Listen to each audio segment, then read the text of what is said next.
رمضان المبارک اپنی تمام تر رعنائیوں، برکتوں اور رحمتوں کے ساتھ جلوہ افروز ہو رہا ہے۔ رمضان المبارک اللہ تبارک و تعالیٰ کی رحمتوں کا گھنا سایہ ہے۔ کتاب حکمت قرآن مجید کے اندر اللہ تعالیٰ نے ارشاد فرمایا، یا ایھا الذین آمنوا، اے ایمان والو، کتب علیکم الصیام، تم پر روزے فرض کیے گئے، کما کتب علی الذین من قبلکم، جس طرح تم سے پہلے لوگوں پر فرض کیے گئے تھے۔ اب یہ فرض کیوں کیے گئے ہیں؟ فرمایا لعلکم تتقون، تاکہ تم پرہیزگار بن جاؤ، تاکہ تمہیں تقوی کا نور حاصل ہو۔ روزہ لغت کے اندر رک جانے کو کہتے ہیں۔ اصطلاح شریعت میں طلوع فجر سے لے کر غروب آفتاب تک کھانے پینے اور جمع سے قصداً رک جانے کا نام روزہ ہے۔ روزہ جو ہے اس کی تاریخ بہت پرانی ہے۔ روزہ صرف امت محمدیہ کے اوپر ہی فرض نہیں ہوا، بلکہ قرآن مجید کی آیت بتاتی ہے کہ تم سے پہلی امتوں پر بھی یہ روزہ فرض تھا۔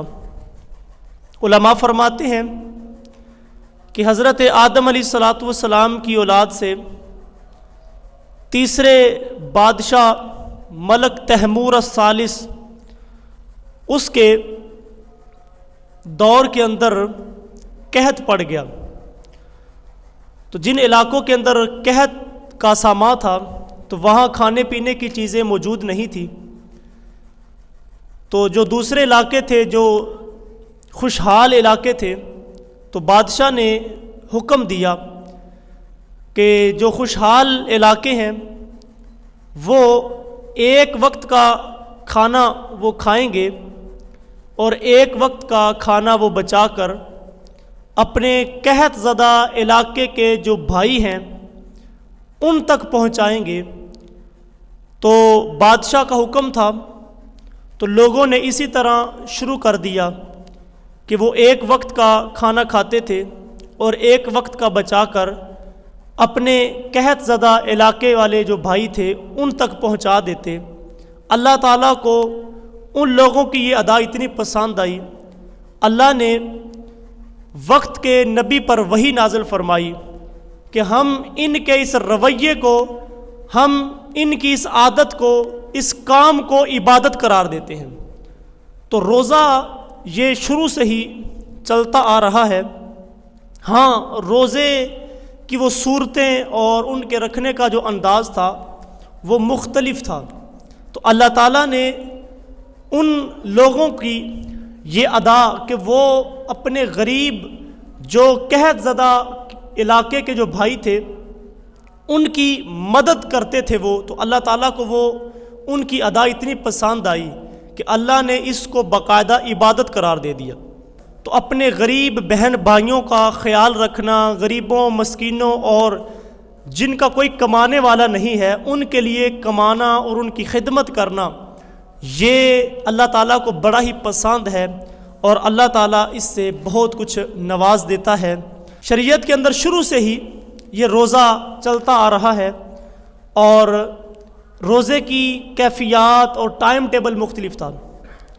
صرف جو الہامی مذاہب ہیں ان کے اندر ہی روزہ نہیں ہے، بلکہ جو غیر الہامی مذاہب ہیں جس طرح ہندو ہیں، سکھ ہیں، ان کے اندر بھی روزے کی صورتیں پائی جاتی ہیں۔ یہ روزہ تو نہیں کہتے لیکن اس کی مختلف صورتیں ہیں یا مختلف شکلیں ان کو کہہ دیتے ہیں، تو وہ ان کے ہاں بھی یہ چیز موجود ہے۔ تو یہ روزہ جو ہے یہ اپنے مالک حقیقی کا قرب حاصل کرنے کا ایک ذریعہ ہے۔ روزہ ویسے باقاعدہ 2 ہجری کے اندر فرض ہوا ہے، شعبان المعظم کے مہینے کے اندر 2 ہجری کے اندر روزہ فرض ہوا۔ حضور علیہ السلام اس سے قبل بھی ایام 20 کے روزے رکھا کرتے تھے اور کثرت کے ساتھ حضور علیہ الصلوۃ والسلام روزے رکھتے تھے، اور جب حضور علیہ الصلوۃ والسلام پر باقاعدہ رمضان المبارک 2 ہجری کے اندر روزے فرض ہوئے تو حضور علیہ الصلوۃ والسلام کی مبارک زندگی کے اندر ٹوٹل 9 مرتبہ رمضان المبارک آیا فرضیت روزہ کے بعد۔ حضور علیہ الصلوۃ والسلام کی مبارک زندگی کے اندر جو 9 دفعہ رمضان المبارک آئے، ان میں سے 7 رمضان وہ 29 کے تھے اور 2 رمضان جو تھے وہ 30 کے تھے، تو اس لیے زیادہ تر جو روزے ہوتے ہیں وہ 29 کے ہوتے ہیں، اور حضور علیہ الصلوۃ والسلام کی جو زندگی ہے وہ ہمیں بتاتی ہے کہ 7 دفعہ 29 کا چاند تھا اور 2 دفعہ 30 کا تھا۔ ہماری جتنی بھی اسلامی عبادات ہیں تو ان کا بنیادی مقصد یہی ہے کہ تمہیں پرہیزگار بنایا جائے، تمہیں تقوی کا نور دیا جائے۔ جتنی بھی عبادات ہیں تو ان کا خلاصہ، ان کا نچوڑ اور ان کا حاصل وہ یہی ہے کہ ہمیں تقوی کا نور اور پرہیزگاری نصیب ہو جائے۔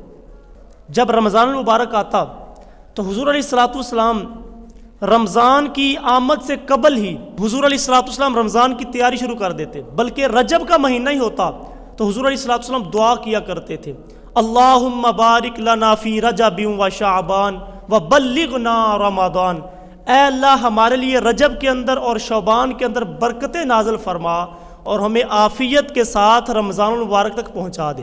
حضور رجب کے اندر ہی 2 مہینے پہلے ہی دعائیں کرتے، یا اللہ ہمیں رمضان کی بہاریں نصیب فرما۔ کثرت کے ساتھ حضور علیہ الصلوۃ والسلام رمضان المبارک سے پہلے ہی روزے رکھنا شروع کر دیتے۔ حضرت اماں جی عائشہ صدیقہ فرماتی ہیں کہ حضور علیہ الصلوۃ والسلام شعبان المعظم کے اندر کثرت کے ساتھ روزے رکھا کرتے تھے، اور حضور علیہ الصلوۃ والسلام سال کے دوسرے ایام میں سب سے زیادہ جس مہینے میں رمضان کے بعد روزے رکھتے تھے وہ شعبان المعظم کا مہینہ تھا۔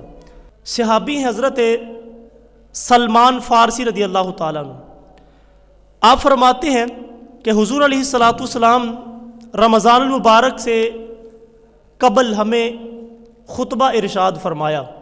حضور علیہ الصلوۃ والسلام نے آنے والے مہمان کی آمد سے قبل اپنے صحابہ کو بٹھایا اور بٹھا کر کے آنے والے مہمان کی اطلاع دی اور خوشخبری سنائی۔ حضور علیہ الصلوۃ والسلام ارشاد فرماتے ہیں، فرمایا اے لوگو، تم پر ایک عظیم الشان مبارک مہینہ سایہ فگن ہو رہا ہے، ایک بابرکت مہینہ تمہارے اوپر سایہ فگن ہو رہا ہے۔ حضور علیہ الصلوۃ والسلام فرماتے ہیں اس مہینے کے اندر ایک رات ایسی ہے جو 1000 مہینوں سے افضل رات ہے۔ حضور اپنے صحابہ کو بٹھا کر یہ رمضان کی آمد سے پہلے ہی رمضان المبارک کے بارے میں بتا رہے ہیں۔ حضور علیہ الصلوۃ والسلام فرماتے ہیں اللہ تعالیٰ نے اس مہینے کے روزے تمہارے اوپر فرض قرار دیے ہیں اور اس کی راتوں کے اندر قیام کو تمہارے لیے ثواب کی چیز بنا دیا ہے۔ یعنی ہم تراویح کے اندر قرآن سنتے ہیں، نوافل پڑھتے ہیں، رات کو اٹھ کے تہجد کی نماز پڑھتے ہیں، کیسا یہ برکتوں والا مہینہ ہے۔ بندہ کوشش کرے اور اللہ تعالیٰ جن کو توفیق دے تو تہجد کی نماز پڑھتے ہیں لوگ، لیکن سستی بھی ہو جاتی ہے۔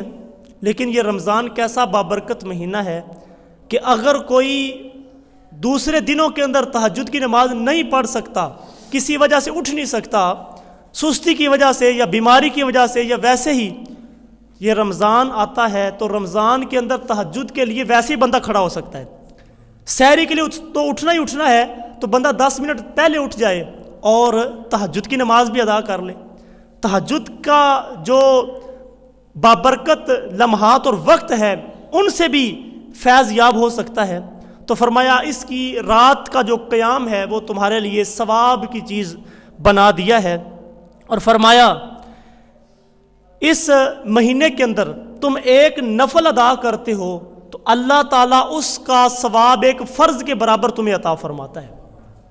ایک نفل ادا کیا تو اس رمضان کے آنے کی برکت سے فرمایا اس کا ثواب ایک فرض کے برابر تمہیں دیا جائے گا، اور فرمایا جو بندہ ایک فرض ادا کرتا ہے تو اس کا ثواب 70 فرضوں کے برابر تمہیں دیا جائے گا۔ ایک نماز پڑھی ہے تو 70 نمازوں کے برابر تمہیں ثواب دیا جائے گا۔ اللہ اکبر۔ اور فرمایا یہ صبر کا مہینہ ہے، یہ صبر کا مہینہ ہے۔ صبح سے لے کر شام تک ہم کھانے پینے سے اور جنسی خواہشات سے رکے رہے تو ہمارے اندر حوصلہ پیدا ہوا نا، صبر آیا، اور اس سے طبیعت کے اندر ٹھہراؤ پیدا ہوتا ہے، صبر کے جذبات پیدا ہوتے ہیں، اور ہمیں دوسروں کا بھی خیال ہوتا ہے کہ اگر ہمیں ہونے کے باوجود رک جانے پر چیزیں موجود ہیں کھانے کے لیے، لیکن اللہ تعالیٰ کے حکم سے ہم رکے ہوئے ہیں، تو اتنی بھوک اور پیاس اور ہمیں جو کیفیت محسوس ہو رہی ہے، تو جو ایسے لوگ ہیں جو اس نعمت سے محروم ہیں، جن کے پاس کھانے کے لیے کچھ نہیں ہے، تو وہ 11 مہینے ہی اسی طرح رہتے ہیں، تو ان کا کیا بنتا ہوگا؟ تو ہمیں یہ چیز سکھائی گئی ہے، تو فرمایا یہ صبر کا مہینہ ہے۔ اور حضور علیہ الصلوۃ والسلام فرماتے ہیں، فرمایا کہ صبر کا بدلہ جنت ہے، فرمایا یہ مہینہ صبر کا مہینہ ہے، اور فرمایا صبر کا بدلہ جنت ہے۔ اور حضور علیہ الصلوۃ والسلام نے فرمایا یہ غم خواری کا مہینہ ہے، یہ غم بانٹنے کا مہینہ ہے، لوگوں کے دکھ، لوگوں کی تکلیفیں، لوگوں کے جو پریشانیاں ہیں اس کو بانٹنے کا مہینہ ہے۔ اور حضور علیہ الصلوۃ والسلام نے فرمایا اس میں مومن کا رزق بڑھا دیا جاتا ہے۔ آپ دیکھتے ہیں نا کہ آپ 11 مہینوں کا بجٹ اپنا اٹھا کے دیکھیں، آپ کے گھر کے اندر جو راشن آتا ہے، جو آپ چیزیں لے کے آتے ہیں، رمضان کے اندر اس سے کہیں زیادہ آتا ہے۔ رمضان کے اندر اللہ تعالیٰ چیزیں بانٹ دیتا ہے، برکتیں پیدا ہو جاتی ہیں، اور دسترخوان کے اندر وہ چیزیں موجود ہوتی ہیں جو سارا سال نہیں بندہ کھاتا، رمضان کے اندر اللہ تعالیٰ نصیب فرما دیتا ہے، اور ان کو بھی فرماتا ہے جو سارا سال نہیں کھا سکتے، جو غریب ہوتے ہیں، جو بیچارے جو ہے نا وہ شاید عید کے عید گوشت کھاتے ہیں، لیکن اللہ تعالیٰ رمضان کے اندر رمضان کی برکت سے ان کو بھی عطا فرما دیتا ہے۔ تو یہ فرمایا حضور علیہ الصلوۃ والسلام نے کہ رمضان کے اندر مومن کا رزق بڑھا دیا جاتا ہے، دسترخوان بچھتے ہیں اور لوگ افطاریاں کرواتے ہیں، عجیب ایک رنگ ہوتا ہے، پرکیف گھڑیاں ہوتی ہیں، اللہ کی رحمتیں اتر رہی ہوتی ہیں، اور ایک صف کے اندر سارے بیٹھے ہوتے ہیں اور سامنے انواع و اقسام کے کھانے پڑے ہوتے ہیں۔ اور ہمارا امتحان بھی تو دیکھو نا، سامنے گلاس کے اندر پانی پڑا ہے، شربت پڑا ہے، کھجوریں پڑی ہیں، فروٹ پڑا ہوا ہے، لیکن ہم انتظار کرتے ہیں، گھڑی کو دیکھ رہے ہوتے ہیں، جیسے ٹائم ہوگا پھر ہم نوالا اٹھائیں گے، پھر ہم کھجور اٹھائیں گے۔ یہ رب کے حکم کی کتنی تعمیل ہو رہی ہے، اور رب کے حکم کا کس قدر خیال رکھا جا رہا ہے کہ ابھی میرے رب کا آرڈر نہیں ہوا، جب غروب آفتاب ہوگا تو پھر میں لقمہ اٹھاؤں گا۔ کاش کہ یہ چیز ہماری زندگی کے اندر شامل ہو جائے، ہم رب کے دوسرے احکام کو اسی طرح بجا لانے والے بن جائیں، اسی طرح دوسرے احکاموں پر بھی عمل کرنے والے بن جائیں۔ تو حضور علیہ الصلوۃ والسلام نے فرمایا کہ رمضان کے اندر مومن کا رزق بڑھا دیا جاتا ہے، اور فرمایا حضور علیہ الصلوۃ والسلام نے کہ جو شخص کسی روزہ دار کا روزہ افطار کرواتا ہے، فرمایا اللہ تعالیٰ روزہ افطار کروانے والے کو روزہ رکھنے والے کے برابر اجر و ثواب عطا فرماتا ہے، اور روزہ دار جو ہے اس کے ثواب کے اندر کوئی کمی نہیں آتی۔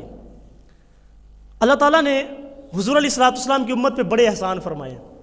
حضور علیہ الصلوۃ والسلام فرماتے ہیں کہ ایک شخص ہے جو صبح سے لے کر شام تک مزدوری کرتا ہے، اور اس کو 1 قرات مزدوری ملتی ہے، اور فرمایا ایک شخص وہ ہے جو ظہر سے لے کر مغرب تک، شام تک مزدوری کرتا ہے، فرمایا اس کو بھی 1 قرات مزدوری ملتی ہے، اور فرمایا ایک شخص وہ ہے جو عصر سے لے کر مغرب تک مزدوری کرتا ہے، فرمایا اس کو 2 قرات مزدوری دی جاتی ہے۔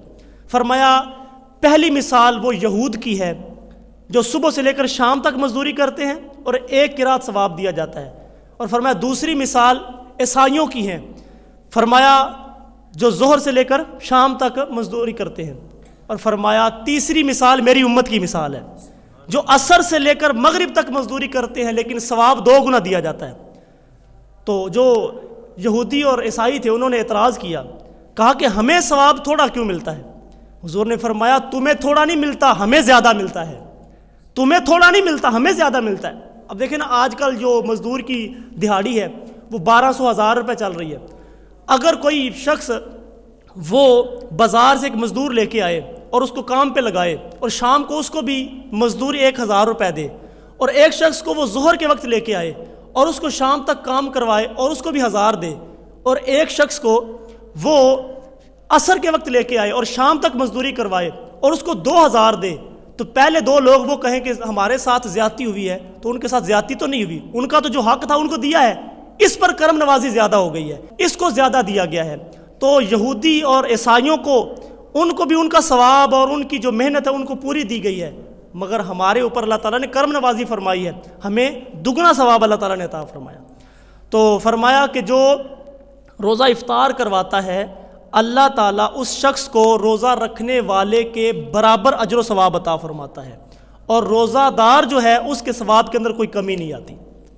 اب جو صحابہ کرام تھے انہوں نے عرض کی حضور جی اب یہ ثواب تو امیر لوگ ہی حاصل کر سکتے ہیں، کیونکہ صحابہ کرام اس وقت ان کی حالت اتنی معاشی طور پہ مضبوط نہیں تھی۔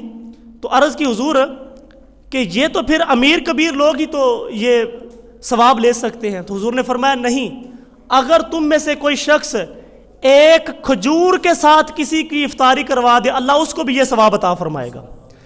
کوئی شخص دودھ کے دو گھونٹ کے ساتھ بھی کسی کو افطاری کروا دے، گلاس کے پانی کے ساتھ بھی افطاری کروا دے اللہ تعالیٰ اس کو بھی یہ ثواب عطا فرمائے گا۔ اور حضور علیہ الصلوۃ والسلام نے فرمایا کہ جو شخص کسی کو پیٹ بھر کے کھانا کھلا دے، سیر ہو کے جتنا اس کے بس میں تھا اس کو پیٹ بھر کے کھانا کھلا دے، تو فرمایا کل قیامت والے دن اللہ تبارک و تعالی اس شخص کو میرے حوض کوثر سے جام کوثر نصیب فرمائے گا، اور جنت میں داخل ہونے تک اس کو کبھی پیاس نہیں لگے گی۔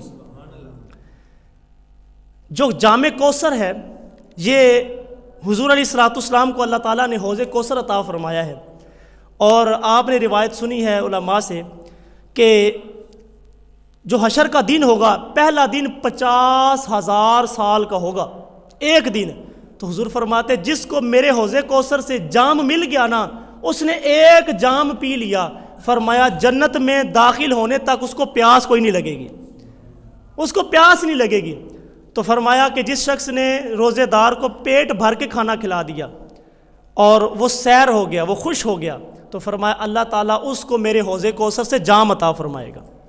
حضور علیہ الصلوۃ والسلام نے فرمایا روزے دار کے لیے دو خوشیاں ہیں، ایک اس کو خوشی اس وقت ملتی ہے جب وہ افطاری کے لیے دسترخوان پہ بیٹھتا ہے اور وہ افطاری کرنے کے لیے ٹھنڈا میٹھا مشروب اپنے حلق سے نیچے اتارتا ہے تو اس کو یہ خوشی ملتی ہے، اور فرمایا دوسری خوشی اس کو تب ملے گی جب روزہ رکھنے کے عوض کے اندر اللہ تبارک و تعالیٰ اپنے رخ سے پردے اٹھا دے گا، اپنا دیدار کروائے گا۔ اللہ اکبر، وہ کیسا لطف ہوگا، وہ کیسا مزہ ہوگا، وہ روزے دار کو ہی نصیب ہوگا۔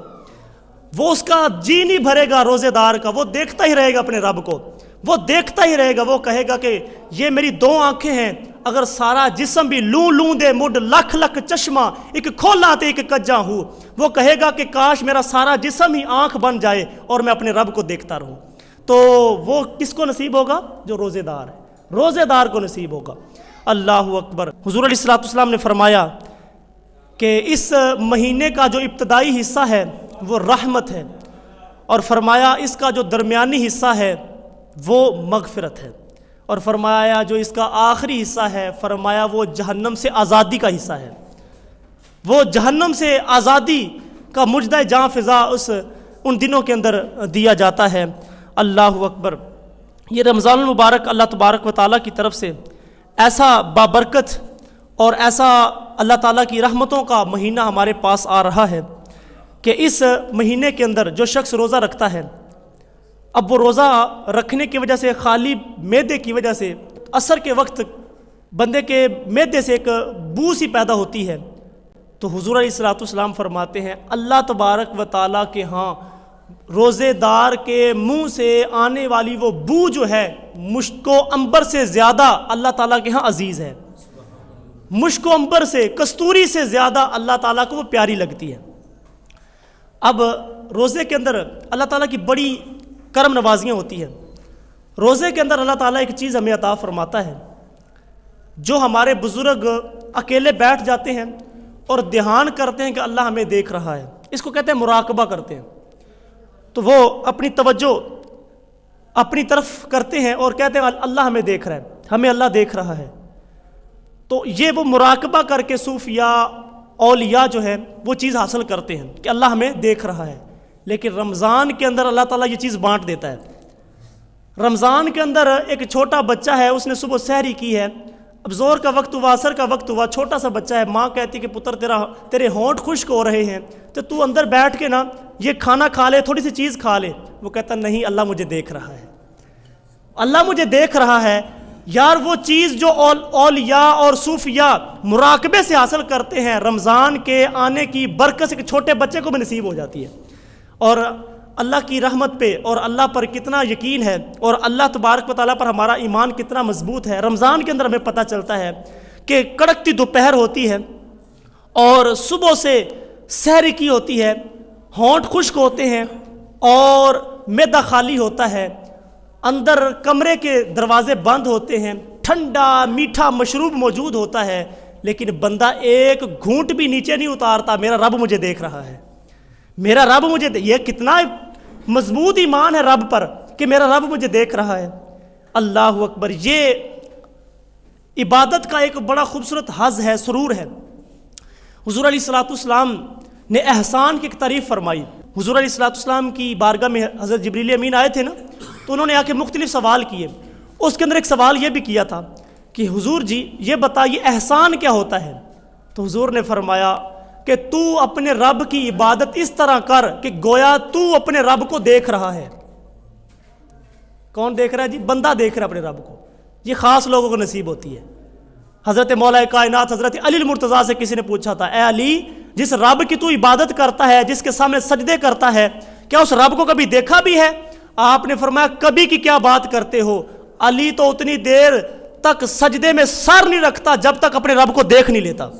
تو یہ خاص لوگوں کو نصیب ہوتا ہے, جس کا اندر صاف ہوتا ہے, جس کے اندر میل کچیل نہیں ہوتا, اس کو نصیب ہوتا ہے. تو حضور نے فرمایا احسان یہ ہے اللہ کی عبادت اس طرح کر کہ تو اپنے رب کو دیکھ رہا ہے.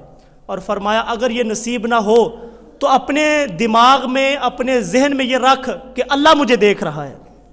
اور یہ کیفیت چھوٹی کیفیت نہیں ہے کہ اللہ مجھے دیکھ رہا ہے, کہ میں رب کی نگاہوں میں.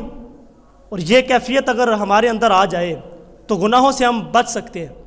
یار وہ لمحے کتنے نازک تھے کہ جب مصر کی حسین و جمیل خاتون جس کو زلیخا کہتے ہیں, وہ حسن کی پری پیکر, وہ کیا کرتی ہے, وہ اپنے آپ کو یوسف علیہ السلام کے سامنے خود پیش کرتی ہے اور کہتی ہے کہ یوسف دیکھ دروازے بند ہیں, کوئی دیکھ نہیں رہا, اور دروازے بند کر کے تالا لگا کے چابی میں نے اپنے پاس رکھ لی ہے, دیکھو کوئی آئے گا بھی نہیں. اے یوسف ہائی تلک, یوسف اب تو آ جاؤ. یوسف علیہ السلام نے فرمایا کہ نہیں, قال معاذ اللہ, میں اللہ کی پناہ چاہتا ہوں, میں اللہ کی پناہ چاہتا ہوں. تو نے تو اپنے اس نابینا پتھر کے بنے ہوئے بت کے اوپر بھی موٹا کھیس ڈال دیا ہے کہ مجھے اس سے شرم آئے گی, تو کیا میں اپنے اس رب سے شرم نہ کروں جو 7ویں کوٹھری میں بھی دیکھ رہا ہے. پھر اللہ تعالیٰ کی طرف سے اتنی رحمتیں اتری کہ پھر وہ جو بند دروازے تھے اور وہ تالے لگے ہوئے تھے, چابی زلیخا کے پاس تھی. یقین کامل ایسا تھا جب آپ واپس دوڑتے ہیں تو دروازے کھلتے چلے جاتے ہیں. تو یہ جو کیفیت تھی کہ میرا رب مجھے دیکھ رہا ہے, یہ رمضان کے اندر ہر ایک کو نصیب ہو جاتی ہے. تو بس ہمیں اس کو مضبوطی سے تھامنا ہے, بس مضبوطی کے ساتھ اس چیز کو پکڑ لینا ہے اور اس کو ہم نے اپنے پاس محفوظ کر لینا ہے کہ اللہ تو ہمیں دیکھ رہا ہے.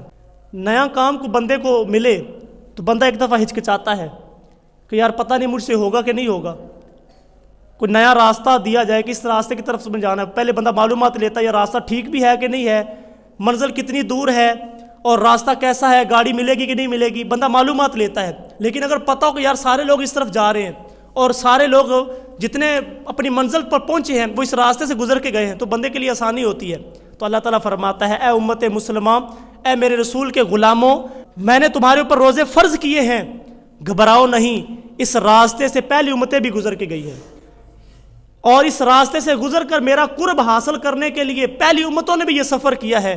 اب سفر کرنا کیوں ہے؟